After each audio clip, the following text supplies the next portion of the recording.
Good morning, everyone. Welcome to Sports Shorts Daily. Ronnie Rance, Tommy Christ, TK over at Tremonti's Meat and Seafood in Baton Rouge on this Wednesday Hump Day edition. We'll talk a little college baseball. We'll talk a little World Baseball Classic. We'll talk a little NCAA March Madness. First, Tommy, let's talk World Baseball. Last night, Venezuela, the number 4 ranked team in the world. They win the Classic. They knock off the United States 3-2. U.S. only had 3 hits in the game, and it was an epic game. And congratulations to Venezuela, Tommy. They knock off Japan and the United States. They deserve the title of best team in the world. Yeah, no, they definitely played the best the last couple of weeks, and they win the title. And the pitching was the deal. I mean, other than Harper's 2-run home run, a blast out of center field, the U.S. never really threatened, never really put pressure, although it was only 2-0 when Harper hit the 2-run homer to tie it, and then Venezuela gets a run and wins it. Yeah, I watched a lot of the stuff before the game. I don't always do that anymore, but the pageants, they walked them on in carrying the flags. I mean, they made a spectacle out of it, and Venezuela wins, and you just got to give them the credit. They played the best baseball at this point in time, and they're the World Baseball Classic champs. And I think the excitement in the last couple of weeks will provide some juice and energy when they do the World Baseball Classic again. Going to be 4 years before they do it. It'll be 2030 will be the next World Baseball Classic. So a lot of the guys that played last night on Team USA probably won't be on that next team. So we'll have to see how it goes. But you got to just credit Venezuela. They got it done, and now the attention can turn to Major League Baseball. Yeah, it's now 4 teams, 4 different countries that have won the World Baseball Classic. That diversity is a good thing. Your Dominican's got a title, U.S. got a title, Japan's got 3. And so this is actually a good thing for the Classic. Disappointing for Team USA. Disappointing because, offensively, they really didn't do much against the better teams. Offensively, they struggled. Alex Bregman struggled. He had like a little over 100 for the tournament. But congratulations to Paul Skeens and Aaron Nola. Both of them were named to the all-tournament team as pitchers. There were only 3 pitchers selected. LSU had 2 of the 3. So that's pretty good. For Nola, he went 9 innings total, one ERA in his 2 outings. And, of course, Skeens pitched really well the first time around, and then the second time against one of the best lineups in the world, the Dominican Republic. Wasn't as dominant, but only gave up the 1 run through 4+. But, so disappointing. But I tell you what, I did love the fact that you could tell how much winning the championship meant to Venezuela, the fans, the people. You got to keep in mind, in Miami, not far from the stadium is Doral, suburb of Miami, where the Trump Doral is, the Blue Monster Golf Course, all that kind of stuff, near the airport. That is a tremendous, big, huge Venezuelan community. And I don't know how many thousands of Venezuelans live in Doral, but I would say it's north of 100,000 for sure. And so, it wasn't a long road trip for a lot of those people to go to the game. And you could tell when they won the championship, Tommy, they did not leave the stadium. I mean, they stuck around for about a 30-minute celebration. And you could see players crying, Miggy Cabrera and others, just how much it meant to them. Salvador Perez, one of the great catchers of all time. It was really cool to see how much winning the championship meant to Venezuela. Well, you could see that. The emotion was real. It was genuine. And, they wanted to get that done. And when Harper hit that 2-run homer to tie it, it was like a big pause in the celebration of the Venezuela people. But they get the RBI double in the next inning, and then they hung on. I mean, they just mowed them down at the end. Didn't let it get away. So, again, just tip your hat, credit to Venezuela. They won the World Baseball Classic. It was the first team event that the country of Venezuela has won on an international level, like to win the final thing, the world championship of some sport of something. First time since 1945. So that country is celebrating and partying, no doubt about it. These guys will be heroes for a long time in that country. Let's talk a little bit about LSU. The Tigers knock off Grambling 7-1. Not a great game by LSU. This was a 5-13 Grambling team. Grambling only held LSU to seven hits, many of which these were pitchers with tremendously high ERAs, and LSU's pitching was dominant, but just kind of a ho-hum effort. They got the win. They did what they needed to do. I guess there's something to be said for that on a night where Oklahoma went, who LSU plays this Thursday, Friday, and Saturday, is ranked in the top 10 in the country. Oklahoma went to Hammond, got beat by your Southeastern Lions 3-0. By the way, Larson Fabre, a guy who pitches for the Baton Rouge Rougarou, who pitched the championship game last summer for the Rougarou. He'll be back this summer playing again for Baton Rouge. He threw 2 innings in relief last night. Didn't give up. He gave up 2 hits, no runs, struck out a batter, didn't walk anybody. And then also Tarleton State. Don't know what their mascot is, but Tarleton State went over to Texas and beat Texas 6-1. And this is a Texas team that hadn't lost a game all year until this past weekend when they lost 1 to Ole Miss in the 9th inning on a 2 or 3 run homer. And then Tarleton State goes and handles them, holds them, Tommy, to like 2 or 3 hits in the game. That's crazy. Well, Ronnie, you do know a former athlete from Tarleton State. You haven't seen him in a while. I do talk to him frequently. He was a wide receiver at Tarleton State. You met him in the early 2000s in person. Okay, give it to me. Might have met him in Hammond. Might be Hal Mummy. Oh, wow. Hal was a wide receiver at Tarleton State when he was as a player. Of course, he's coached a million places, but and I still talk to Hal a couple times a year. I'm just shocking to see those 2 scores last night. Not that Southeastern winning and knocking off Oklahoma is shocking. That's a nice Southland Conference program. You're at home, but to do it in a dominant fashion, to shut out Oklahoma was impressive. And then Tarleton State was, that one everyone's buzzing about.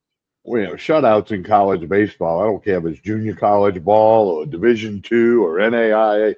Shutouts just don't occur a lot anymore. I don't have it in front of me like how many we have, but no. So that's in its own right a big thing, and you win the game 3-0.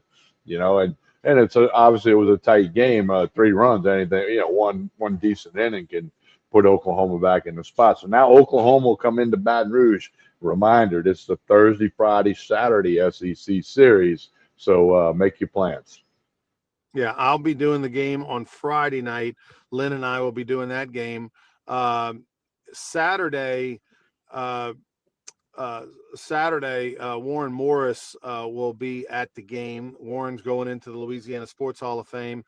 He may stop by the booth. Lynn and Ben will be doing that game on Saturday, so Warren may jump in there. By the way, Warren Morris's oldest daughter is a Batgirl for the LSU baseball team. Ronnie, does that make you feel a little bit older, Ronnie? Because Warren played a little bit after you. I know how that went down. So, hey, Ronnie, tomorrow I'm going to be in Ponchatoula at my grandson's 9th grade game, St. Paul's versus Ponchatoula. So, time moves on, man. Yep. All right, NCAA basketball tournament. We got the play-in games last night. Will Wade, NC State, of course, a lot made about will Wade be at LSU next year? Will he stay at NC State? Everybody thinks they've got a source and a connection. And I talked to Will, and he told me this and all that. Well, Will Wade and NC State, they lost a heartbreaker last night to Texas. Texas, the player made a 19-foot jumper with 1 second left to break a 66 tie. So NC State fell 68-66. NC State's season is over with. Now the Will Wade watch will begin to see what happens here in the next week. Are you surprised we hadn't heard anything regarding LSU men's basketball? Or I don't know. I hadn't talked to anybody about it. I got somebody I could call, a couple people I could call, but I'm kind of just going to lay back. Yeah, I think it's a situation where, nothing's going to happen at LSU until they get a yes or a no from Will Wade. I think that's where you're at. I mean, and you're not going to really have that conversation for real and all until after their season ends. Well, their season ended last night. Let's see if the phones are buzzing or meetings are being set up today. Because I think if you're LSU, you have to go make that pitch. You have to hear him say no before you move on to the next guy. I think clearly in LSU's case, I think just like they did with Lane Kiffin, they're going to have all their eggs in the Will Wade basket. If LSU basketball, Tommy, doesn't get Will Wade, then my guess is they may just suck it up and hang around with McMahon one more year. There's no reason to go millions of dollars in debt to go get Coach X that nobody really is excited about, because LSU basketball is in that irrelevant stage. There's not enough people that care. And so Will Wade fixes all your problems. It sells tickets. It gets everybody fired up. Donors give money. People are back involved and engaged in LSU basketball. If you just go get another coach, whoever it is, could be a great coach. I'm not saying Will Wade's the best coach in America. I'm saying that if you go get another coach, no matter who it is, who may be a fantastic coach, there's nobody that's going to bring the juice to LSU basketball like Will Wade. So I don't care who you get. No one's going to all of a sudden turn on the valve for donors. Nobody's going to sell tons of tickets. So I think if you don't get Will Wade, you save your millions of dollars. You go one more year with McMahon. When he doesn't win next year, now his contract's up. You don't have to buy out everybody. And now you go get another coach. And who knows? You take another shot at Will Wade because it's year 2 at NC State. Well, I agree with your line of thinking there. That you try to get Wade, you do what you got to do. His season ended. He can talk today, tomorrow. He can through the channels, can talk it through and see if it happens. But if not, hey, tell McMahon, hey, look, you got to be in the postseason next year. You got to finish in the top half of the SEC, or really show some improvement. They played better in spots this year, but they couldn't get over that line to get the win. So it'd be interesting to see what happens. And I think you're right. Now that NC State is out, his season is concluded. We'll see if in the next couple of days we don't hear something either one way or the other. All right, TK. What else we got going on? You got the final day for the online auction at louisianasportshall.com. A lot of great items. A lot of items have been added to it. So you got till 9 p.m. tonight. Is that correct? I think I saw it till 9 p.m. So LASportshall.com, click the online button. I mean, golf, dinners, food, memorabilia. I mean, there's tons of items there. Go to LASportshall.com and do it before 9 o'clock tonight and get you some great value on some great things online.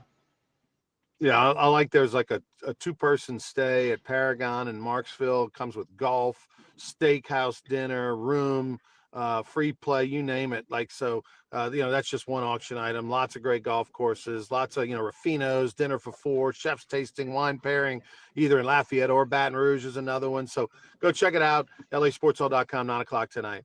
LSU women's basketball, they'll play Friday. They're a 49-point favorite over Jacksonville. So don't worry about that one. We'll worry about the one on Sunday in the PMAC. If LSU advances out of Baton Rouge, they will play in Sacramento, California. So we'll find out how bad you want it as an LSU women's basketball fan if you make the trip to Sacramento, California, a place I've never been, Tommy. I've never been to Sac City.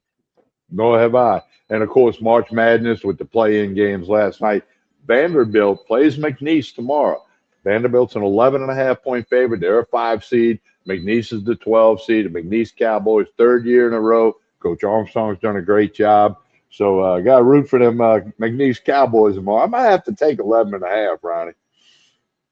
I know that's a lot. 2:15, by the way, is when they play. 2:15. Vandy does. I mean, McNeese doesn't really have size on the inside. Super athletic, aggressive, will get after you defensively, etc. Don't really. So just very curious to see how Vandy and McNeese are. Look, Vandy's not going to take McNeese for granted. Obviously, we saw McNeese win last year, a game in the tournament. They're not going to take they're not going to take them for granted. That's for sure. Yeah, so we'll see how that plays out. And again, March Madness everywhere you look. Major League Baseball starts next Wednesday night. Yankees at Giants. One game next Wednesday to be the lid lifter for MLB. And then there's almost a full slate Thursday. So we're a week away from the real MLB stuff. Who you got winning the NCAA tournament? Do you have a thought on that?